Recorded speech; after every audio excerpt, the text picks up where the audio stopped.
ఎందుకండి ఇలా చేస్తున్నారు? అసలు నిన్నటి నుంచి ఫోన్ స్విచ్ ఆఫ్ చేసుకుని మీరు ఎక్కడికి వెళ్లారు?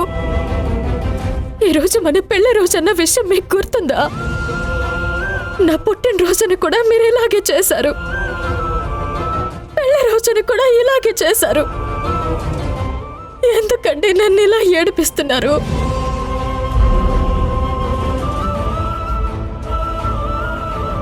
మీరు ఒక్కరోజు ఎక్కడున్నారో తెలియకపోయేసరికి, కనీసం ఫోన్ కూడా మాట్లాడకపోయేసరికి నేనెంత తల్లడిల్లిపోయానో తెలుసా? అసలు నన్ను ఏడిపిస్తే మీకేం వస్తుందండి? ఎవరు ఎవరిని ఏడిపిస్తున్నారు వింధ్య?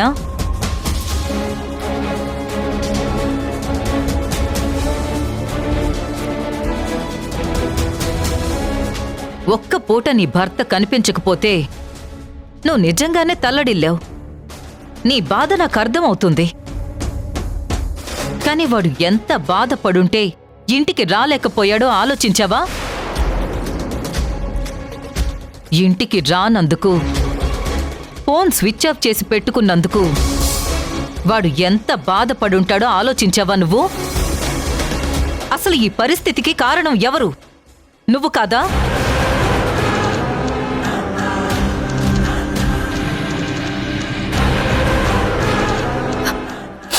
అత్తయ్య,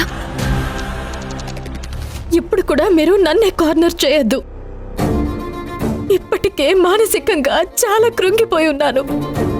లేదమ్మా, మానసికంగా కుంగిపోయింది నువ్వు కాదు, మేము. ఇంట్లో అర్థం చేసుకునే భార్య లేకపోతే ఏ భర్తకైనా నరకమే. అంటే నేను మీ అబ్బాయిని టార్చర్ పెడుతున్నానా? ఆయనతో సంతోషంగా ఉండాలని నాకుండదా? మీరు కూడా ఇలా మాట్లాడుతున్నారేంటి అత్తయ్య? నేనే కాదమ్మా, నా ప్లేస్లో ఎవరున్నా ఏ అత్తైనా ఇలాగే మాట్లాడుతుంది. నువ్వొక భార్యగానే ఆలోచిస్తున్నావు కానీ నేనొక అమ్మగా ఆలోచిస్తున్నాను. అత్తయ్య ప్లీజ్, ఆయన ఎక్కడికి వెళ్లారో మీరు అడగకుండా నన్ను టార్గెట్ చేయడం మీకు భావ్యం కాదు. చూడండి మావయ్య, అందరూ కలిసి నన్ను ఎలా ఏడిపిస్తున్నారో. మీ అత్తయ్య చెప్పింది నిజమమ్మా.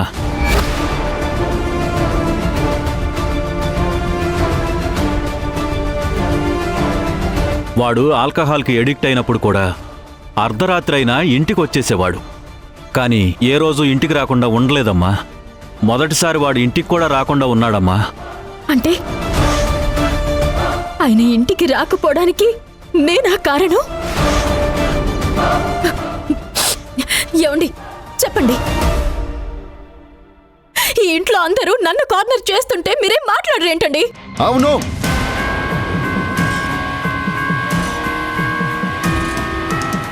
నువ్వే కారణం వింధ్య.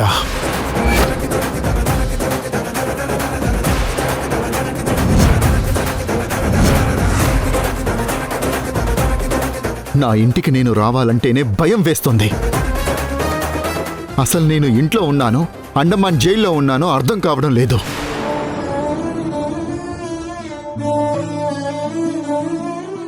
లేనిదాన్ని ఉంది అంటున్నావు, మంచిని కూడా చెడుగా చూస్తున్నావు.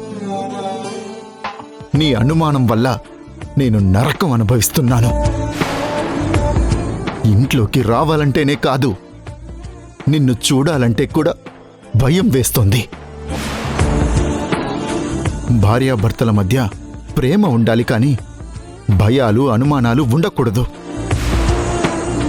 ఏ తప్పు చేయకపోయినా నిన్ను చూసి భయపడే పరిస్థితికి వెళ్ళాక ఎలా ఇంటికి రమ్మంటావు? ఈ ఇంటి నుంచి దూరంగా ఎటైనా పారిపోవాలనిపిస్తోంది. చివరికి నీళ్లలో పడిపోయిన సంధ్యగారిని కాపాడితే కూడా, ఆ ప్లేస్లో ఎవరున్నా అలాగే కాపాడతానని చెప్పినా కూడా అర్థం చేసుకోకపోతే మౌనంగా ఉండడం, సమస్యలకి దూరంగా వెళ్ళిపోవడం తప్ప ఏం చేయగలను?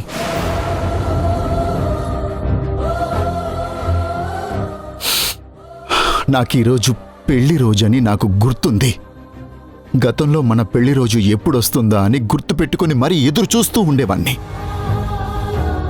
కానీ ఇప్పుడు అది రాగానే తలదించుకొని పక్కకి వెళ్లే పరిస్థితి. అలాంటిది నీతో ఎలా సంతోషంగా ఉండమంటావు?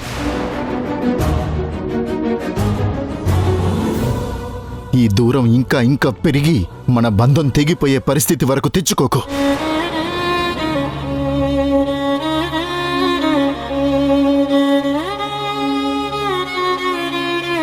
ఏం మాట్లాడుతున్నారండి? పెళ్లి రోజున కలిసి ఉండాలని నేను కోరుకుంటున్నాను, కానీ మీరెలా బంధం తెగిపోవాలని మాట్లాడుతున్నారు? ఏదైనా నీ చేతిలోనే ఉంది వింధ్యా. చప్పట్లు కొట్టాలంటే 2 చేతులు అవసరం. బంధం కలిసుండాలంటే ఇద్దరి అండర్స్టాండింగ్ చాలా ముఖ్యం. మనిద్దరి మధ్య అండర్స్టాండింగే లేదు. అందుకే ఎప్పటికైనా ఈ బంధం తెగిపోతుందనే భయంతో తలదించుకుంటున్నాను. ఈ సమస్యల నుంచి దూరంగా, ముఖ్యంగా నీ నుంచి దూరంగా పారిపోతే తప్ప నాకు మనశ్శాంతి లేని పరిస్థితి ఉన్నప్పుడు నువ్వు ఉంటే ఎంత, లేకపోతే ఎంత.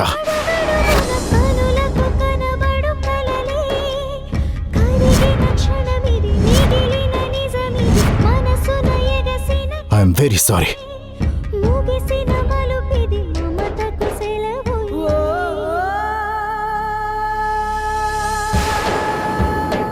నా కొడుకు నోటు నుంచి ఇలాంటి మాట వస్తుందని నేనెప్పుడూ అనుకోలేదమ్మా.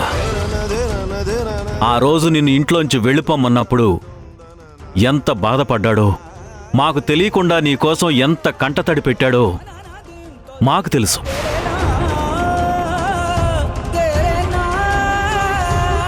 అలాంటిది వాడి నోటి నుంచి బంధం తెగిపోతుందనే మాట వచ్చిందంటే దానికి కారణం నువ్వు కాదా? మావయ్య, మీరందరూ కలిసి నన్నే టార్గెట్ చేస్తున్నారు,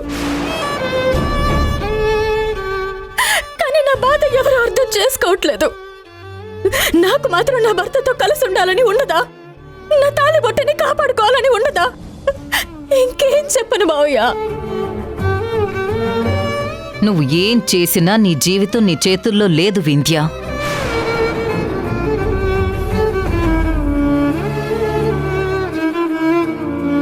అయినా నీకొక క్లారిఫికేషన్ కోసం నేనొక మాట చెప్తాను.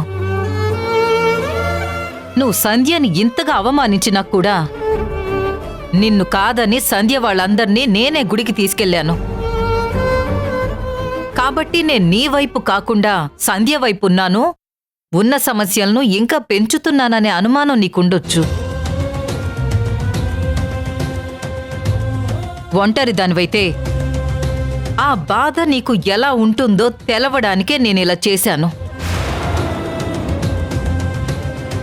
అందరూ ఒక పక్కకు వెళ్ళిపోయి రెండో పక్క నువ్వు ఒక్కదానివే ఒంటరిగా మిగిలిపోతే ఆ నరకం ఎంత వర్ణనాతీతంగా ఉంటుందో నీకు తెలియాలని, నువ్వు ఏం కోల్పోయావో నీకు అర్థం అవ్వాలని కావాలనే ఫోర్సుబుల్గా నేను ఈ పని చేశాను. ఇది నీ జీవితం, ఇది నీ కాపురం. ఒకరు చెప్పడం వల్ల మారేది కాదు. నీకు నీ భర్త కావాలి, నీ కుటుంబం కావాలి, నీ మాంగళ్యం కావాలి అనుకుంటే మారాల్సింది నా కొడుకు కాదు, నువ్వు.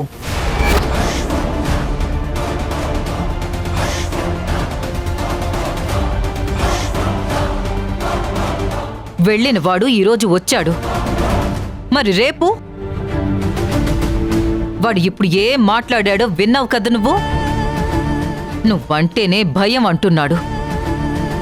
నీ బంధాన్ని కాపాడుకుంటావో లేదంటే తెంచేసుకుంటావో అది నీ చేతుల్లో ఉంది వింధ్య. ఆలోచించుకో.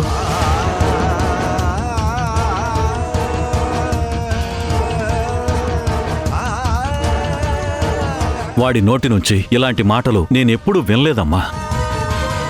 దాంపత్య జీవితంలో అలకలు, తిట్టుకోవడాలు, పోట్లాడుకోవడాలు ఏ రోజువి ఆ రోజు వరకే ఉండొచ్చు, కాని విడిపోదామనే ఆలోచన వరకు రాకూడదమ్మా. ఆ ఆలోచన ఒక్కసారి వస్తే విడిపోవడం తప్ప కలిసి ఉండడం ఉండదు. ఈ ఆలోచనని ఇక్కడతోనే చంపేసుకుంటావో, నీ దాంపత్య జీవితాన్ని బ్రతికించుకుంటావో మీ అత్తయ్య చెప్పినట్టు అది నీ చేతుల్లోనే ఉందమ్మా.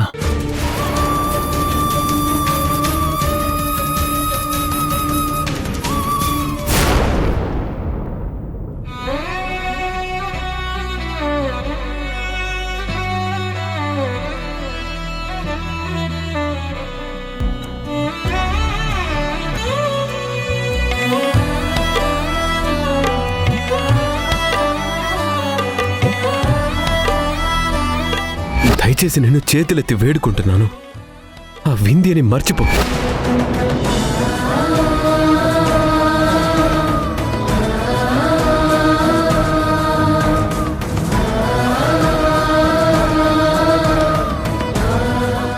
సంధ్య,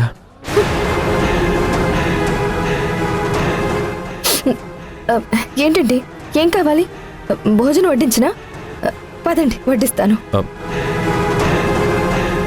ఆ కన్నీళ్ళు ఎవరి కోసం సంధ్య? అబే, ఇవి కన్నీళ్ళు కాదండి, కంట్లో ఏదో నలక పడింది. నలక పడింది కంట్లోనా, నీ మనసులోనా? ఎంత చెప్పినా ఇంకా నువ్వు వింధ్య గురించి ఆలోచిస్తున్నావంటే నా మాటకు నువ్వు విలువ ఇవ్వడం లేదనే కదా అర్థం. ఎందుకండి అలా మాట్లాడుతున్నారు? నేను మర్చిపోయానండి. మీరు చెప్పిన తర్వాత వింధ్య గురించి అంతగా ఆలోచించట్లేదు. ఆలోచించకపోతే మరి వింధ్య ఫోటో ఎందుకు చూస్తున్నావు?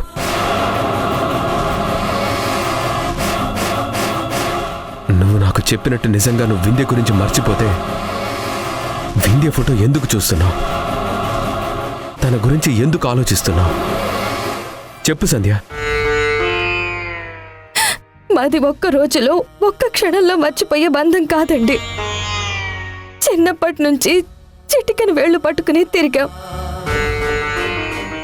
నాకు దెబ్బ తగిలితే అది కంటతడి పెట్టేది. అది ఏడుస్తూ ఉంటే నేను ఏడ్చేదాన్ని. అలాంటిది ఒక్క రోజులో, ఒక్క పూటలో, ఒక్క క్షణంలో మర్చిపోమంటే నేను ఎలా మర్చిపోగలను? మర్చిపోవాలి సంధ్య. నువ్వంటున్న చిటికెన వేలు పట్టుకున్న స్నేహం ఆ రోజుల్లో. ఈ రోజుల్లో ఆ స్నేహం లేదు. నా కళ్ళెదుటే నా భార్యను అలా ఏడిపిస్తూ నానా హింసలు పెడుతుంటే నేను చేతగాని వాళ్ళ కూర్చోలేను. ఇప్పుడు కూడా నువ్వు చాటుమాటుగా వింధ్య ఫోటోని పట్టుకుని ఏడుస్తూ ఉంటే నీ కన్నీళ్లు తొడవకుండా, నీ గురించి ఆలోచించకుండా ఉండలేను.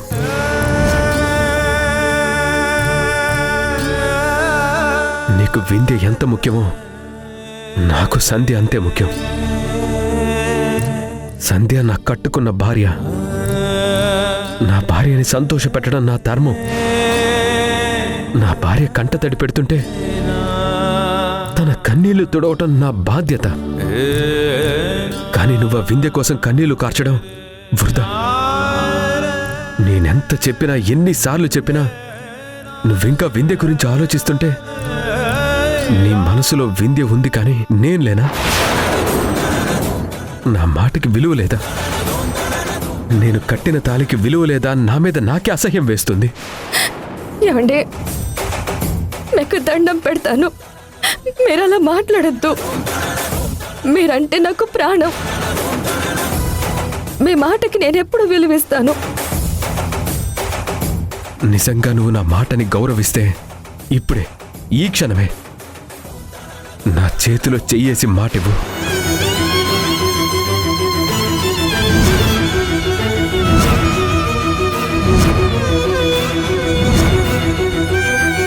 ఏమండి, చేతిలో చెయ్యి వేసి నేనేం మాట ఇవ్వాలండి? ఇక మీదట ఆ వింధ్యని మర్చిపోతానని నాకు మాటివ్వు.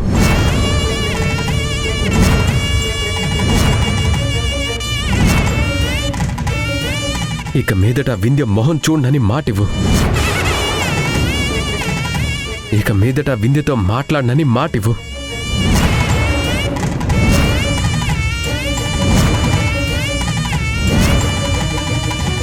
ఇక మీదట వింధ్య ఆలోచనని మనసులోకి రానివ్వనని మాటివ్వు.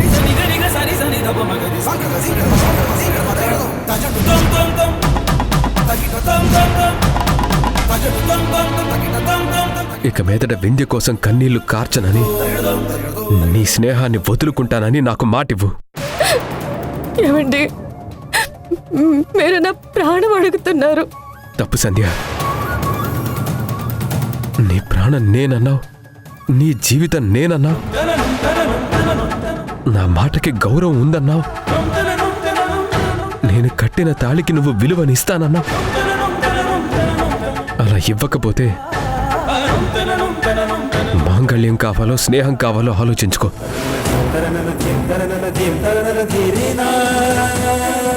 సౌభాగ్యం కంటే స్నేహమే ముఖ్యమని అనుకున్నావు, అది ఆ రోజు. కానీ స్నేహం కంటే సౌభాగ్యమే ముఖ్యం కావాలని ఇప్పుడు అంటున్నావు. ఈ రోజు నుంచి నీకు స్నేహం కంటే సౌభాగ్యమే ఎక్కువ. ఈ సౌభాగ్యం కోసం స్నేహాన్ని వదులుకుంటాను, వింధ్య ఆలోచనల్ని నీ మనసులోకి రానివ్వనని నాకు మాటివ్వు సంధ్య.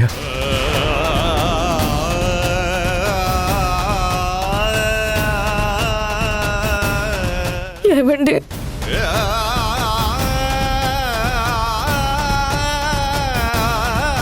నాకు కావాల్సింది నీ కన్నీళ్లు కాదు, నువ్విచ్చే మాట. దీనివల్ల నువ్వు ఎంత ఏడుస్తావో, ఎంత బాధపడతావో నాకు తెలుసు. అయినా నా భార్య సంతోషంగా ఉండాలంటే ఇంతకు మించి నాకు వేరే మార్గం లేదు. నీ జీవితం నుంచి వింధ్య వెళ్ళిపోతేనే నువ్వు సంతోషంగా ఉంటావు. నా కళ్ళ ముందే నా భార్యని నానా మాటలంటుంటే ఒక్క మాట కూడా ఎదురు చెప్పకుండా ఇంకా చేతకాని వాళ్ళ నేను ఉండలేను సంధ్య. నాకిప్పుడే ఈ క్షణమే మాట కావాలి. నేను కావాలా, వింధ్య కావాలా? మాటిస్తే నేనుంటాను. మాటివ్వకపోతే ఇక జీవితంలో నేను నీతో మాట్లాడను.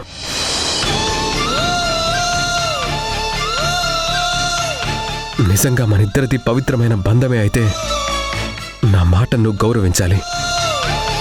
ఒక భర్తగా నేనే రోజు నీ మీద పైచేయి సాధించాలనుకోలేదు, నీ మీద ఒత్తిడి తేవాలి అని అనుకోలేదు. కానీ మొదటిసారి నీపై ఒత్తిడి తెస్తున్నాను.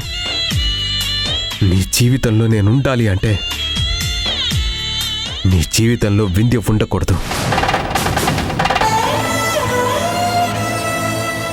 వింధ్య నేనా? నిర్ణయించుకో. ఏమండి, ఏ ఆడపిల్లైనా పసుపు కుంకాల్ని, మాంగళ్యాన్ని ప్రాణంగా భావిస్తుంది. అలాంటిది మిమ్మల్ని నేనెలా వదులుకుంటానండి? నీకు నిజంగా నేను కావాలంటే వింధ్యని మర్చిపోతానని చెప్పు. నీ జీవితంలో నేను తప్ప వింధ్య ఉండకూడదు. అలాగని ఇప్పుడే నాకు మాటివ్వు సంధ్య. నువ్వు మాటివ్వకపోతే చెప్పాను కదా, ఇంకెప్పుడు నేను నిన్ను మాట్లాడగను, అసలు నీతో మాట్లాడను. నేనే కావాలనుకుంటే మాటివ్వు. ఎవరి తలరాత ఎవరు రాస్తారు? దైవమున్నాడు, నడుపుతున్నాడు, నడుపుతున్నాడు.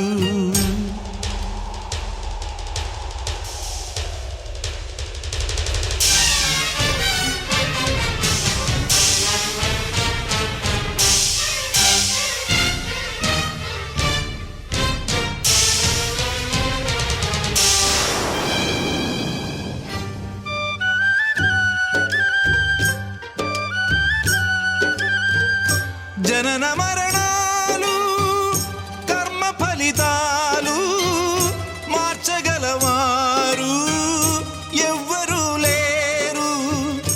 ఎదురుగా లేని విధి నడగలేక నిస్సహాయులపై నింద వేస్తారు, నింద వేస్తారు. ఎవరి తలరాత ఎవరు రాస్తారు? దైవమున్నాడు, నడుపుతున్నాడు, నడుపుతున్నాడు.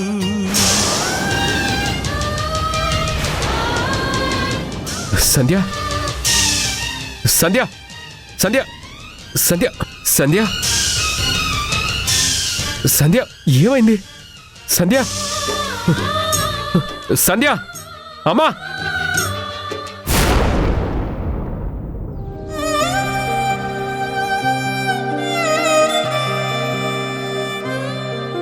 నాకు మనశ్శాంతి లేని పరిస్థితి ఉన్నప్పుడు నువ్వు ఉంటే ఎంత లేకపోతే ఎంత?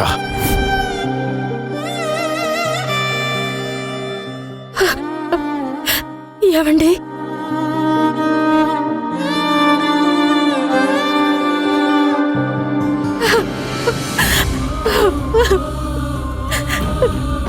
మీరు లేకపోతే నేను బ్రతకలేను.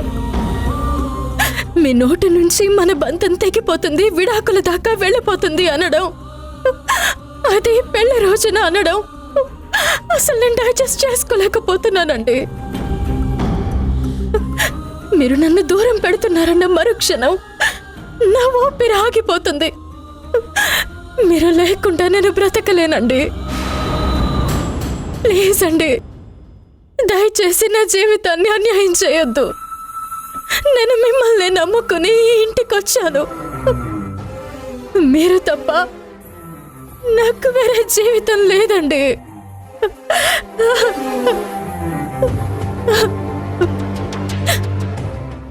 నాకు మాత్రం నిన్ను వదులుకోవాలని, నిన్ను దూరం చేసుకోవాలని ఉంటుందా? నీ చేతిని వదిలిపెట్టాలని ఉంటుందా? నేనంటే నీకెంత ఇష్టమో అంతకంటే ఎక్కువ నువ్వంటే నాకిష్టం. నువ్వంటే నాకు ప్రాణం వింధ్య. మరింత ప్రేమ ఉన్న వాళ్ళు ఎందుకండి మన బంధాన్ని తెంచేసుకుంటానని మాట్లాడారు? ఇంకేం చేయను. భార్యాభర్తల మధ్య సఖ్యత ఉండాలి. భార్యాభర్తల మధ్య అన్యోన్యత ఉండాలి. మన మధ్య సఖ్యత ఎక్కడుంది?